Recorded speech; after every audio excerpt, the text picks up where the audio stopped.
we can clap for Evan. You know, Cliff, along those lines, I always like to say, what are the streets saying? Because, you know, y'all ain't the streets, I'm sorry. Y'all are not the streets, okay? Y'all are the well-informed political professionals that are going to help go and do the work and help be ambassadors, but y'all not the streets. Sorry to break it to you. So Black Votes Matter, I have always felt like is very close to what the streets are saying. You all actually recently partnered with BET on a Reclaim Your Vote campaign. So can you just tell me what the streets are saying? What have you, is the importance of this case and what is happening in the country, is it trickling down to the streets? Are the conversations being had? Are we pushing, are the people being pushed towards engagement, regardless of who they would like to vote for? I think it is important that the engagement is there. And, you know, some of my media friends will say, oh, the black community doesn't seem to be motivated. The base voters don't seem to be motivated. There's an enthusiasm gap. Tell me what the streets say. So part of what the street says is this, and I need y'all to help me out a little bit with this real quick. When I say black voters, you say matter. Black voters. Black voters. I do that, and I say that not just because it's the name of our organization, right? It's because there's a principle in those three words. And either you believe we matter or you don't. And if we believe we matter, then there's certain things that we got to do, because unfortunately, there's a bunch of folks, including the Alabama legislature, or as my sister Marika points out, right, the Republicans in the Alabama legislature who believe we don't matter. And they're doing everything they can to make that be a fact. Before I talk about the streets, just to add on to what we were talking about earlier in terms of the voter suppression, because a lot of what we've seen since 2013 and then also since 2020 has been some of the usual stuff, the closing of the polling places, the voter ID, right?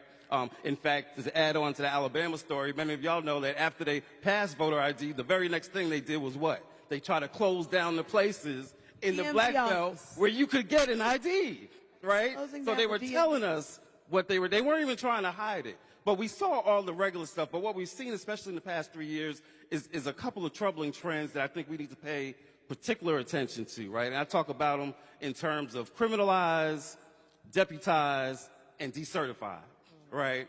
Criminalize, what have they done? What they started to do, which we really hadn't seen as much before 2020, is they started to criminalize certain actions by voters, by voting organizations, like making it illegal for you to do some massive, large-scale voter registration drives. Not only would they turn down some of your stuff, you could go to jail for being a voting rights organization trying to do some of that work. And then in some places like Texas, they've even taken it to trying to criminalize election officials that just do something as simple as sending out absentee ballots, right? And so this criminalization aspect of many of these voter suppression bills is something we have to pay attention to.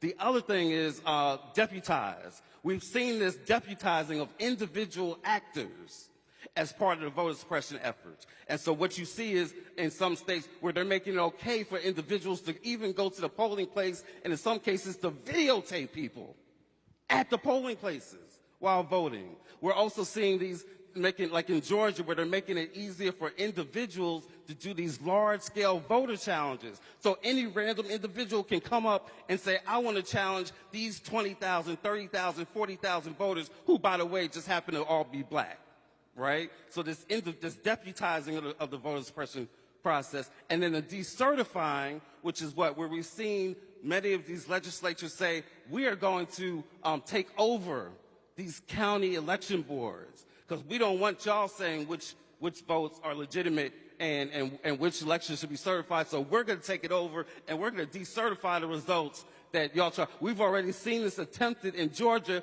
and where? Fulton County, and in some other counties, which again happen to be overwhelmingly black. And so I just wanted to mention those three things: criminalize, deputize, and decertify. But we got an answer to them, speaking of the streets, which is to mobilize.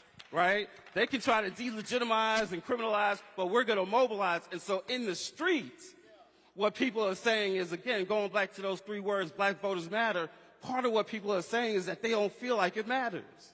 They don't feel like they're seeing, one, they feel like people are taking our votes for granted. They're feeling like people don't want us to vote, right? And when people say that, we can't lie to them and act like that ain't happening, right? Like what they see happening in front of their faces isn't really happening. So we have to have some real conversations with folks around what is happening. Because when you're not real with the streets, they know it. When you try to act like, oh, there ain't nothing foul going on, then they know it. And they know that you're no longer a credible messenger. So we have to have some honest conversations with our folks about what is being done, but more importantly, about the power that we have to do something about it. I need everybody to say power. I need you to say it like you mean it. Say power. You see, in a lot of our communities, that's a dirty word, and we don't believe that we have that power. When in fact, the reality is that the very reason that we're seeing this wave of voter suppression is because of the power that we've shown at the polls. People don't cheat when they're winning, right? When do people cheat? When they losing, right? You try to start reneging in spades when you know you're losing. And so they are doing these things because they know that we have the power. So in the streets, we have to have real conversations and center it on that power, because we believe, and this is the last thing I'm going to say, we believe, just as Dr. King believed, after he was dealing with the whole young folks and Black Power movement, he said, you know what? Power and love are not opposites. They go together. We need them both, because power without love is reckless and abusive. But love without power is sentimental and anemic. And the streets don't need sentimental and anemic. The streets want some power, and we got to have that conversation with them. This is when they put the organ on, because I grew up Baptist. You know, if we was at church right now, I'd say the ushers will be coming around passing the plate. If you feel so moved, please give.